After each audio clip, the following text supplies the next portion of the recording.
WWE Championships have been vacated, and we have news of AEW's CM Punk backup plan. But first, the long-awaited release date for the upcoming AEW Fight Forever video game has seemingly been confirmed. In November 2020, AEW Games would announce that they're working on their first ever video game in partnership with Yuke's and THQ Nordic. Since then, we've seen multiple delays to its release for various reasons, but we'll now be able to get our hands on it within weeks, because last night Fightful Select would report, after years of speculation and a few moved tentative planned release dates, Fightful Select has learned that as of today, the AEW Fight Forever release date is scheduled for June 27. Mike Straw accurately reported recently that he heard the date would be around the AEW New Japan Forbidden Door show. Fightful has heard from several retailers that were told a late June release before confirming June 27. The working plan is for the game to be a one-off release with constant updates to keep it as fresh as possible, although it's unconfirmed if this will be through paid DLC or perhaps through an item store similar to games like Fortnite and Warzone. It's said to play very smoothly and has a striking resemblance to the gameplay of the infamous WWF No Mercy game for N64, which is touted by many as the best wrestling game of all time. It was noted, however, that the Creator Wrestler mode is somewhat limited and there will be no community creation online feature, something that we see in WWE 2K that allows players to upload and download their own creations. The official announcement for the game is expected within the next week.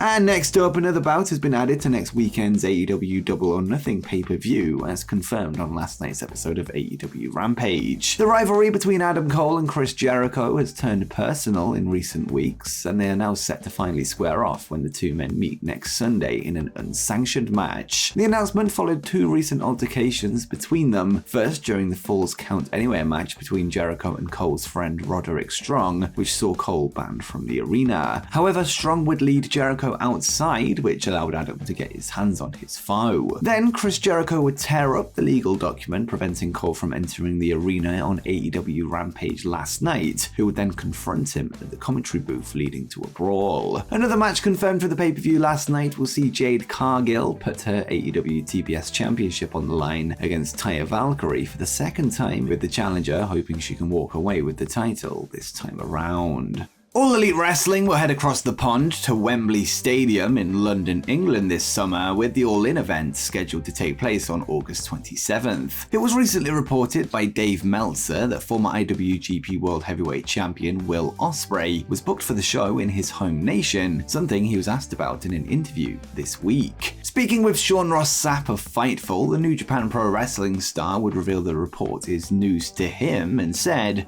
"Don't ask me, I stay in Essex. Go to Southend, bruv. There's a little adventure island down there, lovely pier. I'd stay away from London. I say all the time, I hate London. I can't be bothered with it. I would love to know who said this, because I didn't even know myself. This is all news to me." It could of course be the case that Will is keeping his cards close to his chest, with him unlikely to confirm his appearance at the show ahead of any official announcements or angles, or perhaps he's in the plans but just doesn't know about it. What we do know, however, is that Ospreay would suggest on social media that he would like to appear on the Wembley show shortly after it was announced, although we'll have to wait to find out if this will be the case.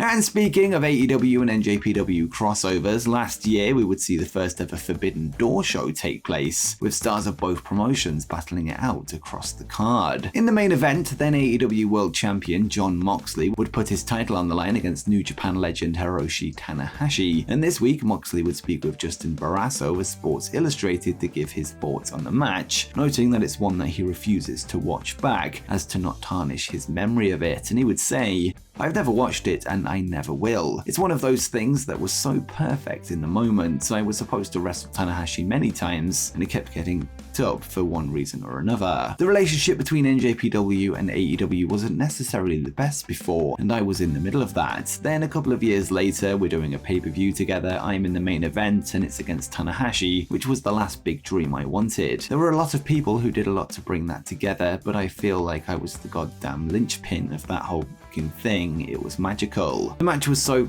perfect. It was exactly how I envisioned it. I was in such a zone. Every single second of it was exactly how it played out in my head. If I ever watched it back, I'll pick apart little things because I'm my own worst critic, so that's why I won't. Moxley is set to make his New Japan return next month on the June 4th Dominion pay-per-view, his first Japan-based match for the company since February 2020.